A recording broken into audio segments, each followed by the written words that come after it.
Hey guys, what's up? Kodak the Wolf here. I just wanted to finally put out a video on my overall impressions of Vikendi, the PUBG winter map. Um, I wanted to give this map a good amount of time, testing wise, to really get a good feel for it, to kind of, know what I'm getting into as far as, the map layout, the size of the map, the different areas on the map. And so I wanted to apologize real quick though. My GeForce experience wasn't on actually, so I wasn't able to just have clips of all the fights I had. So this is from my stream earlier today, so you're gonna hear a little bit of background noise in me and my friend fighting as I do this video. But I want to go ahead and talk about three things I like, three things I dislike about the map, and two things I'm super stoked for. But my overall impression of the map is that I love it. I think this is one of the most unique maps, obviously, of all of PUBG. I honestly do. It's a every it just feels like there's unique fights throughout the map, and just overall love it. I love this map. I'm excited to see where they go with it. So without further ado, let's get into it. Probably the number one thing I like most about the map is the layout of the map. I feel like the size, the 6x6 is perfect.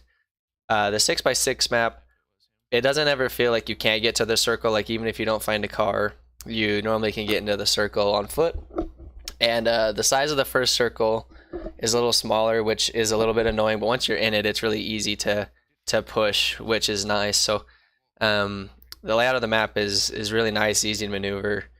I think the reason it's easy to maneuver is because there's a bunch of mini compounds spread throughout the map. Every like 700 yards, 500 meters or whatever, there's little like 3 to 4 like building compounds that have their own loot in them, and they're really good areas that you can just like hold for a while. You can just sit and hold them, and it makes for really unique little mini fights because it doesn't ever feel like you don't have cover like on Miramar or Arango when you're running through fields trying to find cover. There's always rocks, trees, or compounds that you can hide at, and it makes for a really fun experience.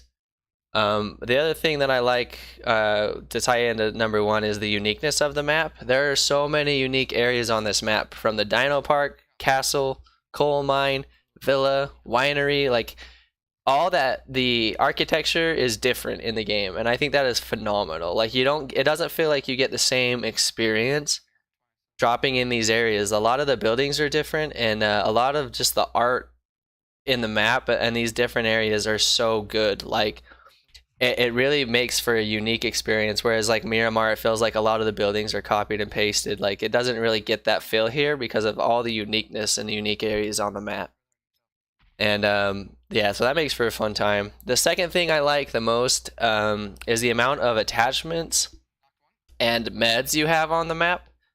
I feel that on this map, compared to the other maps, you rarely, like on the other maps, you have a really hard time finding a vertical grip, obviously. Like that's like a really important component for spraying. And on this map, it's like you always are finding vertical grips and, sniper suppressors and meds. That's another big thing that's really nice, is you're always finding meds.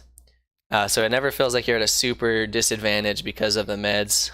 And I like that. I like that a lot. I like the high med games because you can always be boosted, as you can see here in this fight, and it gives you the opportunity to heal even when you're getting destroyed by a squad, and it gives you time to give your team the ability to push around and help you. So, and probably the third thing I want to talk about that I love the most about this game is the terrain and like the tracking. I think the tracking is just a cool feature. It gives you the opportunity to really like push towards like to really push people and track them, and if you're not cautious of it yourself, like you could be getting tracked, and that's just something to think about that I think adds a new twist to Battle Royale. So let's get to the three things I currently don't like about this map as it stands on the test server phase. The number one thing I don't like about it is the loot table, and I know there's going to be people out here that disagree with this, and I can already feel people not being happy about this. I do not like the amount of SMGs and shotguns. It's been rumored that the reason there's so many mini Uzis is because when they released the new gun, I think it's the PP Bevan, that's what it's called, that they're going to replace half of those SMGs, half of the micros on the map with those, to make for a more kind of unique experience, which would be cool because then you get a lot of gameplay with the new gun. But I don't like that it takes sometimes 2, 3, or 4 games, I mean even 5 or 6, like hot drop big cities to find a DMR or a sniper. It seems like you find more attachments with sniper attachments than you actually find guns in the game. And so that's a little frustrating. This number 2 thing I did dislike about the map for sure is the level 3 world helmet spawns. It's a huge nerf to bolt action rifles that I don't feel needs to be there. And it makes for an unfair advantage, especially in the early game. We're talking about the loot table, how you have an SMG and they have, they have like, if they have a level 3 helmet and you're hitting their helmet and like a level 2 vest, it just makes it so hard to get kills early game. And I just feel like it's an unnecessary part of the game that they should, remove those helmets. The third thing I'm stoked for, or that I don't currently like, is that the end game circles, the time for them to start feels really long. I think that they should kind of follow the Sanhok trail there and make the time between the circles starting much shorter, but make the end circles like slow. And they are slow on this map. The speed of them is perfect. I just don't feel that like the last 3 circles need to have like a 45 second or a minute long wait time. I feel like they could speed those up to make for the end game be a little bit faster and keep everyone constantly moving. I know there's gonna be people that disagree with that too, but overall, and then the last 2 things I want to talk about, 2 things I'm stoked about. The new SMG I already kind of hinted to. I think it's gonna be cool to get a new SMG in the map. Just a new gun, a new gun we can use early game and see how it is. And I'm obviously stoked for night mode. It's already been leaked and hinted towards. I can't wait to see, what the event mode brings and the night mode.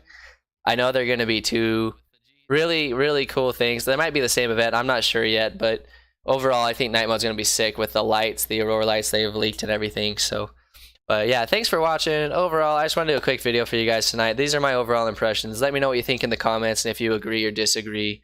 I really appreciate you guys watching tonight. Let me know what your favorite part of Vikendi is. I'm curious. And I'm also super curious on if you like the current loot tables. I know that on Reddit there's people that do like it. I overall don't. I think it's already too much RNG in the game. I think there should be more ARs and there should be more DMRs throughout the map just to make it a little bit less RNG, or especially in the early game. But we'll see what they do when they push it to live. So anyways, there's me being dumb on stream. Hope you guys enjoyed that. But yeah, thank you guys for watching, and I'll see you later.